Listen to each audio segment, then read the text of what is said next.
The Democratic Republic of Congo is Africa's second-largest country with vast expanses of rich farmland and fertile soil.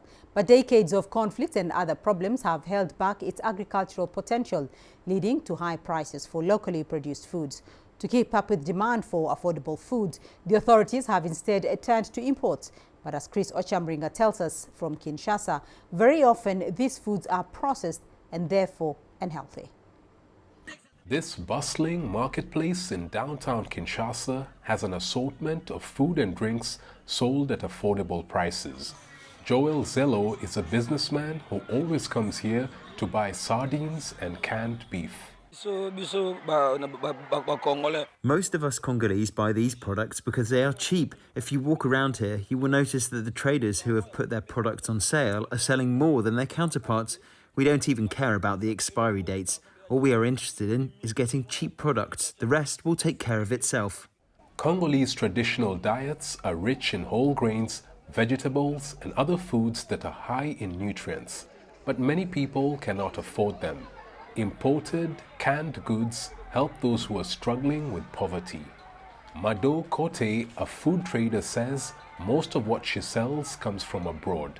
The processed food that we get from other countries is cheaper than the food we grow locally, and that's the problem. We need help. Life is very tough here. The problem is compounded by poor infrastructure. Few roads link Kinshasa to the countryside, and armed conflicts in the east, the country's food basket, keep supplies from reaching the capital. Most of the processed food sold here is imported from Europe and other neighboring African countries. With so few factories of its own, the DRC struggles to meet the needs of its vast population.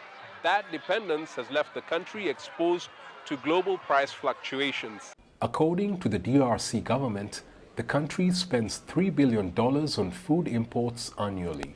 But experts warn the growing reliance on imported processed food could pose a public health risk. When processing food, there are rules that have to be followed, which some industries do not respect. And that's the reason why processed food becomes harmful for human consumption. There are standards about the quality of the additives that should be included in the products. Some factories that seek to produce a lot exceed that standard and cause public health problems.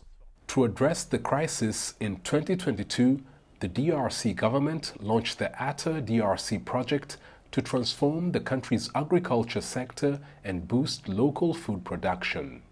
Farmers are now receiving improved seed varieties of cassava, maize, rice, and soybeans to increase yields and lower food prices. But an ongoing armed conflict in the east and parts of the west has hindered the project's reach, leaving many farmers without support. And so, for many ordinary Congolese living in cities, imported canned food remains the cheapest and sometimes only option. Chris Ochamringa, CGTN, Kinshasa, Democratic Republic of Congo.